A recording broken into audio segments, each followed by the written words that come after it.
로키의 능력이 니드오그로 밝혀졌습니다. 안녕하세요, 상디입니다. 원피스 1174화에서 엄청난 전개가 나왔습니다. 먼저 상디가 디아블 잠버를 사용해 로빈의 몸을 감싼 소머즈의 넝쿨을 일격에 태웁니다. 벌써부터 상디가 소머즈와 대립각을 보이는 것 같은데요. 소머즈의 능력은 분명히 까다롭고 상대에게 크게 데미지를 주는 건 맞지만 상디는 불속성, 소머즈는 풀속성이라 상디가 상성상으로 우위에 있는 게 맞습니다. 물론 상디와 소머즈의 구도를 포켓몬스터의 상성으로 보기는 힘듭니다. 소머즈는 이무와 심해 계약을 맺어 불멸자이기 때문에 현재 상디의 수준으로 죽일 수 없습니다. 하지만 이미 많은 사람들은 상디가 엘바프 편에서 소머즈를 꺾을 거라 봅니다. 상디가 작중 처음으로 폐양색을 각성해 화염의 디아블 잠부에 폐양색까지 두른다면 소머즈의 강력한 찔레와 불멸의 능력까지 극복할 겁니다. 그래서 빨리 상디와 소머즈의 싸움을 보고 싶네요.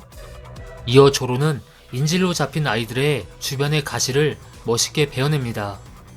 루피는 조로를 믿었다며 칭찬하네요. 루피와 로키는 아이들을 구한 뒤 야를 근처로 데려갑니다. 이때 과거 해상 장면이 나오면서 야르의 로키의 능력에 대해 처음으로 밝히는데요. 많은 사람들이 예상한 것처럼 용룡 열매, 환수종 모델, 니드오그였습니다. 엘바프 편이 워낙에 북유럽 신화를 모티브로 만든 편이다 보니 니드오그를 예상하는 사람들이 정말 많았습니다. 야르에 의하면 이 열매를 누가 먹든 세계에서 가장 큰 용이 된다고 합니다. 그런데 그 용의 크기는 복용자의 원래 크기에 비례하는 특성을 가졌는데요.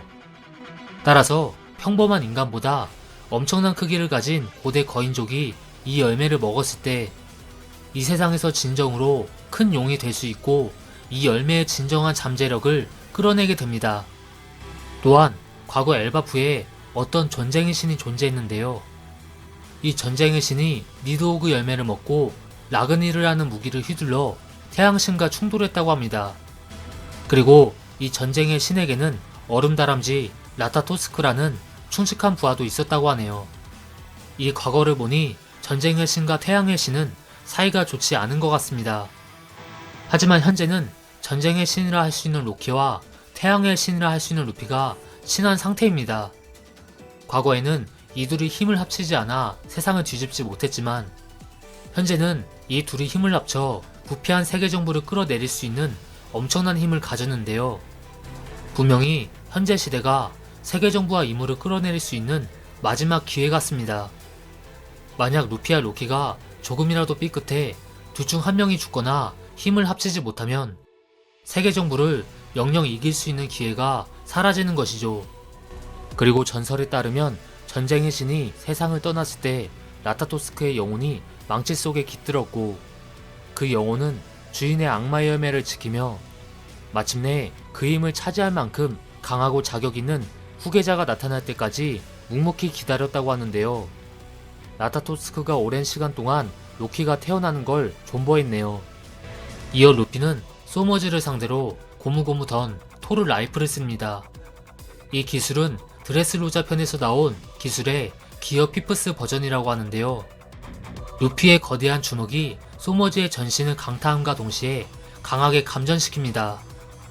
이제는 물리 효과뿐만 아니라 전기 효과까지 있으니 루피의 공격이 배로 강해졌는데요.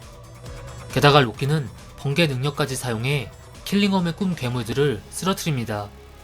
즉 로키는 니드오그의 힘으로 번개를, 라타토스크의 힘으로 얼음까지 구사하네요.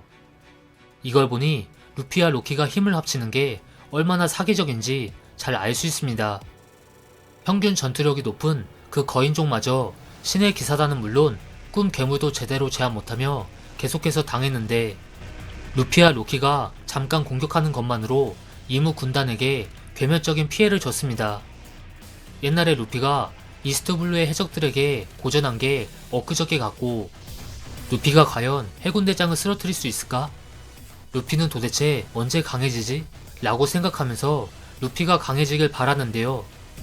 이제는 해군대장과 사항을 뛰어넘어 최종 보스 이무도 상대할 수 있을 만큼 너무나 강해졌네요.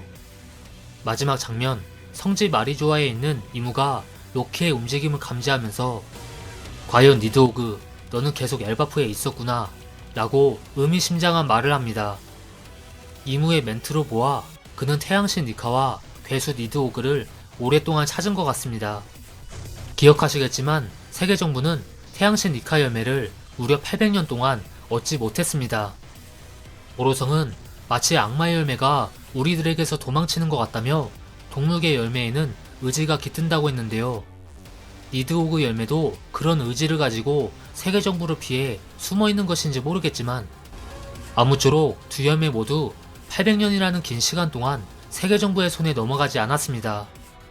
만약 넘어갔다면 이무가 자신의 부하에게 그 열매를 먹여 더욱 공격적으로 지상을 침공했을 것이고, 루피와 로키가 태어났다고 해도 그들은 전설의 능력이 없어 결국 패했을 겁니다. 루피가 니카 열매 없이 아무리 성공해도 로저가 최대치 같은데요. 일찍이 로저는 자신들의 여행이 조금 빨랐던 거라고 했는데 아마도 이건 니카 열매와 니드오그 열매를 얻지 못하고 원피스를 발견해 세계정부와 싸우기에는 시기상조라고 여겨 여행이 조금 빨랐다고 말한 것 같습니다. 만약 니카 열매와 니드오그 열매를 얻었다면 로저가 바라는 여행에 가장 적절한 타이밍인 것이죠. 그래도 로저가 이루지 못한 꿈을 루피와 로키가 대신 이룰 것 같습니다. 그리고 샹크스는 슬슬 원피스를 뺏으러 가자라고 했는데요. 이 말은 원피스를 찾는 루피와 대립하는 말처럼 들립니다. 나중에 정말로 루피와 샹크스가 원피스를 가지고 대립할 수 있지만 샹크스는 엘바프에서 로키가 전설의 능력자로 탄생하는 것을 봤고 루피 또한 태양신 니카로 각성한 걸 알아 지금이야말로 원피스를 찾는 것에 의미가 있다고 보는 것 같습니다. 이제 다음 화에서 루피와 로키가 본격적으로 힘을 합쳐 이무의 군단과 싸울 건데요. 소머즈가 루피에게 호되게 당했지만 그가 죽지 않은 것은 명백한 사실입니다. 이번 화에서는 분명히 루피와 로키가 압도적인 힘을 보이며 손쉽게 상대했지만 하랄드와 킬링엄도 강하고 이무가 직접 조종하는 군코까지 있어 결코 상대가 만만치 않습니다. 게다가 일각에서는 로키가 이무에게 조종당해 루피와 싸울 것이라 봅니다. 야르리 말한 것처럼 과거 태양의 신과 전쟁의 신이 싸웠기에 현재도 똑같이 그 장면이 재현되어 싸울 거라 보는데요. 루피와 로키가 싸우면 전개는 복잡해지겠지만 한 번쯤 보고 싶은 전개입니다. 로키가 현재 엄청난 크기를 자랑하는데요. 루피도 카이도와 싸웠을 때 말도 안 되게 크기를 키우면서 싸운 적이 있기에 이번에 로키와 비슷해지거나 더 큰 상태로 변한다면 정말 엄청날 것입니다. 엘바프에서 가장 큰 두 생명체가 싸우면 진짜 재밌을 것 같네요.